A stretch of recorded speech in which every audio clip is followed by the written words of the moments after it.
நேற்றைய தினம் இரவு இந்த போராட்டம் மிகப்பெரிய வீச்சை பெறுகின்றது. மக்கள் அதில் தொடர்ந்தும் போராட்டத்தில் ஈடுபட்டிருந்தார்கள். கிட்டத்தட்ட நாங்கள் சொன்ன போல 2 நாட்கள் போராட்டம் நடந்தது. இருந்தாலும் இந்த போராட்டக்காரர்களை மீறி நேற்றைய தினம் வேறு பாதையின் ஊடாக அந்த අපිනේ ජීවත් වෙන්න ඕනේ. ඔබතුමාට අපි කරු කරනවා. බාධාත් ඒවම රාජකාරියකට කරන්නේ නැහැ. අපේ මන්නාරන් කට්ටි දම් ජීවත් වෙන්න. ඔබතුමාලත් අද ඉන්නවා. පුරාම සන්තෝෂයෙන් ඉන්න ඕනේ. අපි එන්නේ. අපි පාරවලට එන්නේ. අපි එන්නේ පාරවලට. ஒரு நாட்டுல ஜனாதிபதிக்கு கூட இவ்வளவு பாதுகாப்பு இல்ல. ஒரு நாட்டுல யாரு 2 பாதுகாப்பான வருவன் அதோட வருவன் இதோட வருவன் சொன்னார். ஆஸ்திரேலியாவை சேர்ந்த ஒரு தனியார் கம்பெனி வந்து இலிமினைட் என்கின்ற மணல் அகழ்வு நடவடிக்கையில் நேற்று மேற்கொள்வதற்கான முயற்சிகள் ஈடுபட்டிருந்தது. அதற்கு மக்கள் தங்களுடைய எதிர்ப்பை பதிவு செஞ்சிருந்தார். செம்மணி சம்பந்தமான விடயங்கள் வெளித்தெரிய வந்ததிலிருந்தே செம்மணிக்கு சர்வதேச விசாரணை வேண்டும். இந்தியா மற்றும் ஆஸ்திரேலியா, பிரித்தானியா போன்ற பல நாடுகளில் இதற்கான ஆதரவுகள் எழுந்திருந்தது. சோமரத்ன ராஜபக்சனுடைய உயிருக்கு ஆபத்து பெருமாக இருந்தால் இந்த செம்மணி மனித புதைகுழி சம்பந்தமான விஷயம் அப்படியே மூடி போய்விடும் என்று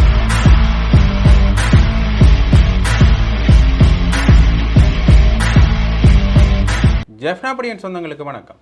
இந்த காணொலியில் பல விஷயங்கள் தொடர்பாக அலசி ஆராய போகிறோம். அதில் குறிப்பாக அந்த மன்னாரில் நடக்கிற காற்றாலைக்கு எதிரான போராட்டம் இது கிட்டத்தட்ட 2 நாட்களாகவே நடைபெற்று வருகிறது. குறிப்பாக இந்த ஊடகங்களோட பார்வை கூட அந்த அளவுக்கு இந்த போராட்டத்தில் படையில்லை. ஆனால் நேற்று முன்தினம் இந்த போராட்டம் ஆரம்பிக்கப்பட்டிருந்தாலும் கூட நேற்றைய தினம் இரவு இந்த போராட்டம் மிகப்பெரிய வீச்சை பெறுகின்றது. இந்த போராட்டத்தில் வந்து இந்த அனல் மின் நிலையம் சம்பந்தப்பட்ட விடயங்களில் எந்த ஒரு முன்னேற்றகரமான விடயங்களையும் அரசாங்கம் செய்யாதென்று உறுதியளித்திருந்தது. ஒருங்கிணைப்பு குழு, பிரதேச ஒருங்கிணைப்பு குழு கூட்டங்கள், மாவட்ட ஒருங்கிணைப்பு குழு கூட்டங்கள் நடக்கின்ற பொழுது கூட இது சம்பந்தமான அடுத்த கட்ட நடவடிக்கைகளுக்கு செல்ல மாட்டோம் என்கின்ற விஷயத்தை சொல்லியிருந்தார்கள் இந்த அதானி மின் காற்றாலை திட்டம் சம்பந்தமாக. ஆனால் இதற்குரிய பொருட்கள் அங்கே தொடர்ந்து கொண்டு வரப்படுகின்றது என்கின்ற தகவல்கள் மக்கள் பார்வைக்கு வந்த பிறகு மக்கள் அதில் தொடர்ந்தும் போராட்டத்தில் ஈடுபட்டிருந்தார்கள். கிட்டத்தட்ட நாங்கள் சொன்ன போல 2 நாட்கள் போராட்டம் நடந்தது. இருந்தாலும் இந்த போராட்டக்காரர்களை மீறி நேற்றைய தினம் வேறு பாதையின் ஊடாக அந்த பொருட்கள் அங்கே கொண்டு செல்லப்பட்டிருக்கிறது. இதன் மூலமாக அடுத்த தலைமுறைக்கு மிகப்பெரிய பாதிப்புகள் இதனால் ஏற்பட போகுது. சுற்றுச்சூழல் பாதிப்புகள் உட்பட இது சம்பந்தமான நோய் நிலைமைகள் கூட அதிகமாக ஏற்படலாம் என்று பலரும் தங்களுடைய விமர்சனங்களை கூறிய வண்ணமே இருக்கின்றார்கள். அந்த வகையில் அந்த போராட்ட காலத்தில் இருக்கிற ஒருவர் என்ன விஷயத்தை சொல்கிறாருன்னு பார்த்தீங்கன்னா, இந்த ஒரு குறிப்பிட்ட நாளில் இந்த மன்னார் பகுதியே முற்றாக அழிந்து போயிடும். இங்கே இருக்கிற ஆட்களை கொலை செய்வதற்காகத்தான் இந்த விடயங்களை கொண்டு வந்திருக்கின்றார்கள். நாங்கள் எவ்வளவோ முயற்சித்து பார்த்தோம், ஆனால் எங்களால் முடியலை. ஒரு குறிப்பிட்ட காலப்பகுதிக்கு குறிப்பிட்ட நேரத்துக்கு பிறகு 7-8 பேர் தான் இந்த இடத்துல இருந்து நாங்கள் அதை மீறி அவர்கள் கொண்டு போயிருக்கின்றார்கள். உண்மையிலே இதற்கு அரசாங்கம் பதில் சொல்ல வேண்டும். அடுத்த தலைமுறைக்கு நாங்கள் என்னத்தை விட்டு செல்ல போகிறோம் என்கின்ற ஒரு மிகப்பெரிய கேள்வி ஒன்று இருக்கின்றது. ஆகவே இப்படியான திட்டங்களை உள்ளே கொண்டு வரக்கூடாது என்கின்ற பொருள்பட பேசியிருக்கின்றார்கள்.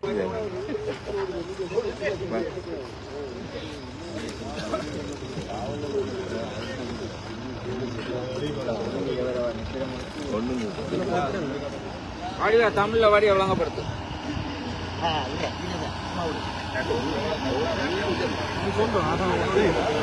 மன்னாரின் சாப்பாட்டி வருது, நாசமா போ. மன்னாரின் சாப்பாட்டி வருது, நாசமா போ. கவட்டுக்கு அப்படி போனோம்.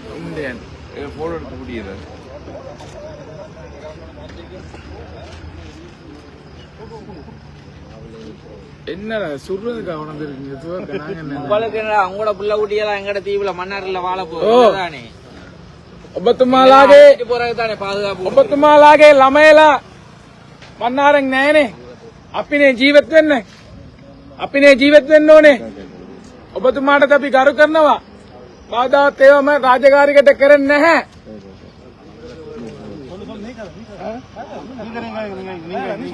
ඔබතුමාලාගේ බබලා, නෝනලා, අම්මලා, තාත්තලා, නංගිලා, නැන්දලා කවුරුත් මේන් ජීවත් වෙන්නේ නැහැ.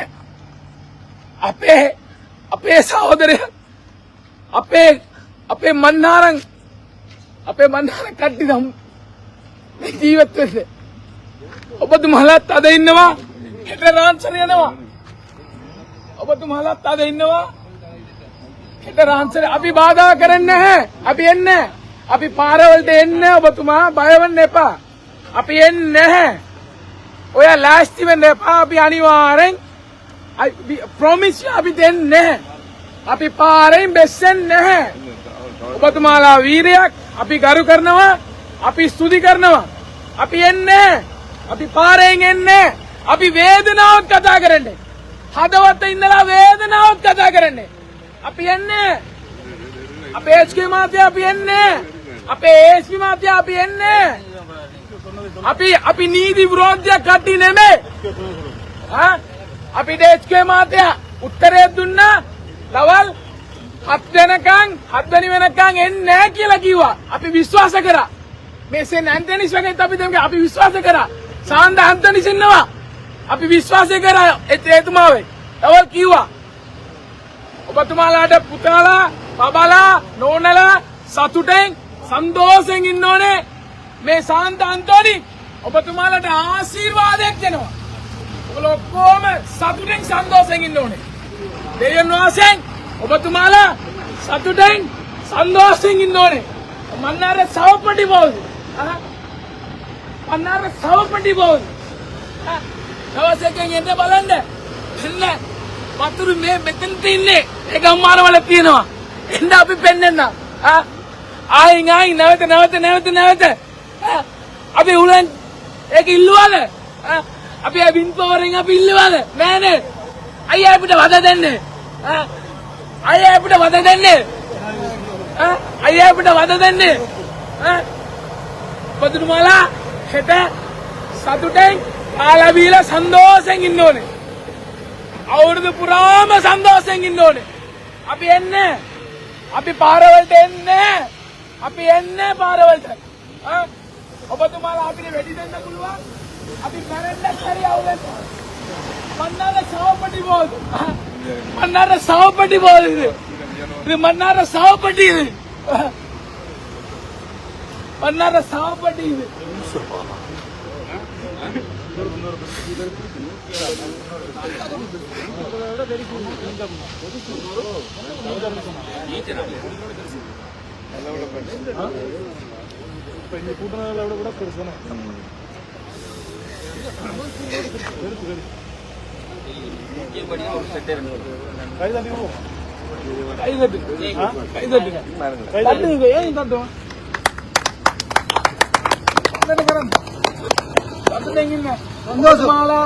බබලා පුතාලා නෝනලා සතුටෙන් ආශිර්වාදයෙන් සාන්ත අන්තෝනිසෙන් ආශිර්වාදයෙන් අනුමාදයෙන් ආශිර්වාදයෙන් පූර්ණ තියෙනවා.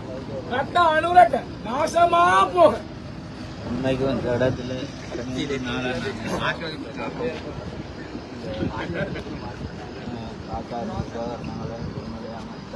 රට අනුරට ගම அனுரட்ட இதுல நிக்க கண்கள் கண்ணீர் வடிந்து வந்தமா இருக்குது.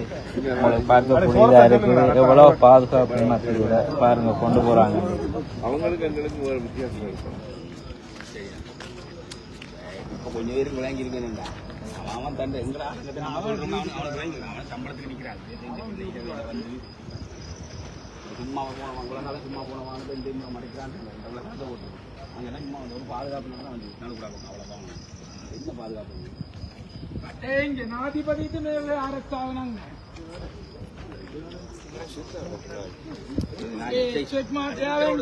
අපේ ගරු කරනවා. අපිට කිව්වා මාත්‍යා දවස් දෙකෙන් එන්නේ නැහැ කියලා කිව්වා. දවල් අපිට කිව්වා. අපිට උත්තරයක් දුන්නා. ප්‍රොමිස් කිව්වා. ෆාදර්ට ප්‍රොමිස් කිව්වා. අපේ එක්ක මාත්‍යා. අපි මොනවත් මේ විරුද්ධව කතා කරන්නේ නැහැ මාත්‍යා. කරදක් කියනවා නම් කරුණාකරලා සමාව වෙන්න. ඔබතුමා අපිට උත්තරයක් දුන්නේ. අද්වැනිලා ජනාධිපතිතුමාගේ මේ පැසීම තියන්නේ ඊට පස්සේ තීන්දුවක් ආවට පස්සේ එල්ලන් කියලා කිව්වා. හොඳ. ඔක්කොම හොඳ.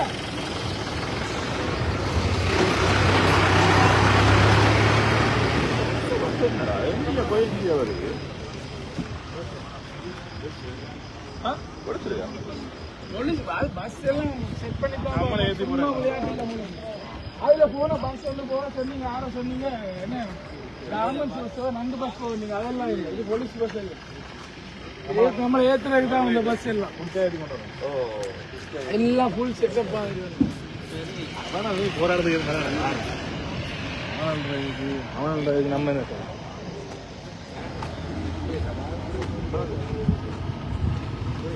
சொல்றதுக்கு வண்டி இல்லை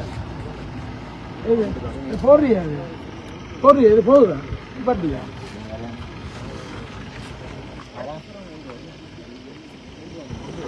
இது பாதுகாப்படப்பா ஒரு நாட்டுல ஜனாதிபதிக்கு கூட இவ்வளவு பாதுகாப்பு இல்லை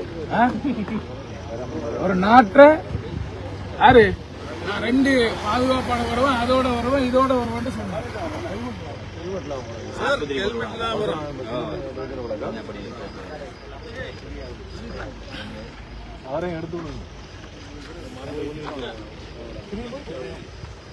கிட்டத்தட்ட இந்த கனிய வளங்கள் இது சம்பந்தமான திட்டங்கள் வருகின்ற பொழுது மன்னார் முல்லைத்தீவு போன்ற சில பிரதேசங்களுக்கு வருமே பார்த்தீங்கன்னா மிகப்பெரிய நிலப்பரப்பு அங்கே இருக்குது.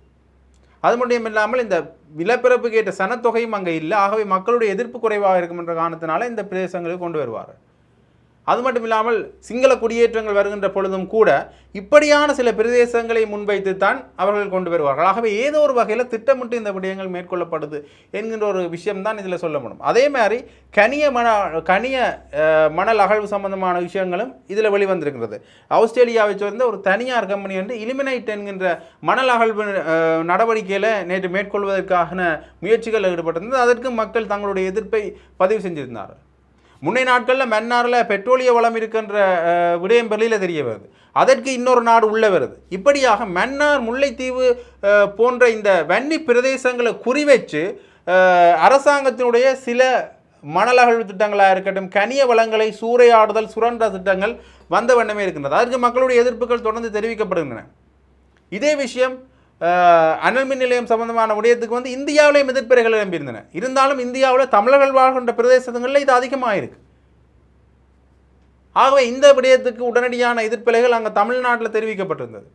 அதே மாதிரி அந்த விஷயம் இப்போ இந்தியாவிலேருந்து இங்கே வந்திருக்கு. அப்போ இங்கே இதற்கான எதிர்ப்புரைகளை தெரிவிக்கின்றார்கள். ஆனால் தொடர்ந்துமே இந்த விஷயங்களை மேற்கொள்வோம் என அந்த தனியார் நிறுவனமும் அது சார்ந்தவர்களும் தொடர்ந்து முயற்சிகளை மேற்கொண்டே இருக்கின்றார்கள். இதற்கு அரசு என்ன பதில் சொல்ல போகின்றது, இந்த அரசாங்கம் என்ன பதில் சொல்ல போகின்றது என்கின்ற ஒரு கேள்வி ஒன்று இருக்கின்றது. சரி, இது இவ்வாறு இருக்க இன்னொரு முக்கியமான விஷயத்தை நாங்கள் பார்க்கணும்னு பார்த்தீங்கன்னா இந்த சர்வதேச விசாரணை சம்பந்தமான விடயங்கள். இப்போ இந்த அதாவது வந்து இந்த விஷயம் சம்பந்தமாக செம்மணி சம்பந்தமான விடயங்கள் வெளித்தெரிய வந்ததிலிருந்தே செம்மணிக்கு சர்வதேச விசாரணை வேண்டும் என்கிற விஷயத்தை நாங்கள் கூறியிருந்தோம் என்று தமிழர் தரப்பிலிருந்து தொடர்ந்து அழுத்தங்களை பெறுகிறோம். காணாமல் ஆக்கப்பட்ட உறவினர்களிலிருந்து தொடர்ந்தும் தமிழ் தரப்புகள் தங்களுடைய கவனங்களை ஈர்த்திருந்தார்கள் அந்த விஷயம் சம்பந்தமாக. அதில் குறிப்பாக இந்த விஷயம் இந்தியா வரையிலும் சென்றிருந்தது. இந்தியா மற்றும் ஆஸ்திரேலியா, பிரித்தானியா போன்ற பல நாடுகளில் இதற்கான ஆதரவுகள் எழுந்திருந்தன. அந்த வகையில் ஆஸ்திரேலியாவில் செனட் சபையில் இது சம்பந்தமான விஷயம் ஒன்று பேசப்பட்டிருந்தது. என்ன விடயம் மட்டும் பார்த்தீங்கன்னா, இலங்கையில் வந்து செம்மணி மனித புதைகுழி சம்பந்தமான விஷயத்தில் ஒரு முறையான நீதி பொறுப்பு குரல் உள்ளடக்கப்பட வேண்டும். அங்கு கொன்று குவிக்கப்பட்டது அப்பாவி மக்கள்தான் என்கிற விஷயம் வெளியில் தெரிய வந்திருக்கிறது. ஆகவே இதற்கான சர்வதேச விசாரணை இங்கே முக்கியமாக தேவைப்படுகின்றது. தொடர்ந்துமே இதை நாங்கள் இழுத்தறிப்பு செய்ய முடியாது என்கிற விடயப்பொருளை பேசியிருந்தார்கள். அண்மையில் இந்தியாவில் இருக்கிற தமிழ் பேரரசு கட்சியினுடைய தலைவர் கூட கௌதமன் ஒரு முக்கியமான விஷயத்தை சொல்லியிருக்கிறார். என்ன விஷயம்னு பார்த்தீங்கன்னா, இதில் கொன்று குவிக்கப்பட்டது தமிழ் மக்கள் தான். சோமரத்தின ராஜபக்சவனுடைய உயிருக்கு ஏதாவது ஆபத்து வேறுமாக இருந்தால் அதுக்கு இந்த அரசாங்கம் பொறுப்பு கூறணும். அவர் வந்து சர்வதேச நீதியை கேட்கறதுக்கான பிரதான காரணமே இதுதான். சரி, இந்த இடத்தில் நீங்கள் விடுதலை புலிகள் அமைப்பினுடைய உறுப்பினர்கள்லாம் இராணுவத்தினரை கொன்றார்கள் என்று சொல்கின்றீர்கள். ஆகவே இந்த விடயம் நீங்கள் வெளியே இதுதானா அல்லது இது இராணுவத்தினர் கொண்ட அப்பாவி பொதுமக்கள்லாம் நீங்கள் புதைக்கப்பட்டிருக்கிறார்கள் என்ற விஷயம் வெளியில் தெரிய வரணும் என்றால் சோமரத்தின ராஜபக்சனுடைய கடிதம் சம்பந்தமான விசாரணைகளை நீங்கள் மேற்கொள்ளணும். ஆகவே இதற்கான ஒரு அழுத்தங்களை நாங்கள் தொடர்ந்துமே பிரயோகித்து கொண்டிருப்போம். சோமரத்தின ராஜபக்சனுடைய உயிருக்கு ஆபத்து பெறமாக இருந்தால் இந்த செம்மணி மனித புதைகுழி சம்பந்தமான விஷயம் அப்படியே மூடி போய்விடும் என்கின்ற பொருள்பட அவர் பேசியிருந்தார். அப்போ இப்படியாக தொடர்ந்து பல இடங்களில் இருந்தும் அழுத்தங்கள் கொடுக்கப்பட்ட வண்ணமே வந்திருந்தன. ஆனால் இது சம்பந்தமாக பேசுகின்ற பொழுது ஆளும் கட்சியிட்டு இருந்து என்ன பதில் வருது என்று பார்த்தீங்கன்னா, நாங்கள் இந்த விஷயங்களில் சர்வதேச விசாரணையை மேற்கொள்ள வேண்டிய அவசியம் இல்லை. ஆனால் ஏதோ ஒரு வகையில் இந்த சர்வதேசத்தின் நிபுணத்துவத்தின் உதவியை கோரலாம் அல்லது சர்வதேசத்திட்ட தொழில்நுட்ப உதவிகளை பெறலாம். ஆனால் இதை சர்வதேச விசாரணையை கொண்டு போக அவசியம் இல்லை. ஏன்னா நாங்களே இங்கே சரியான விசாரணை மேற்கொண்டு கொண்டு இருக்கின்றோம். இதில் எந்த ஒரு அழுத்தங்களும் பிரயோகிக்கப்படவில்லை என்ற விஷயத்தை ஆளுங்கட்சியிலிருந்து பேசியிருந்தாங்க.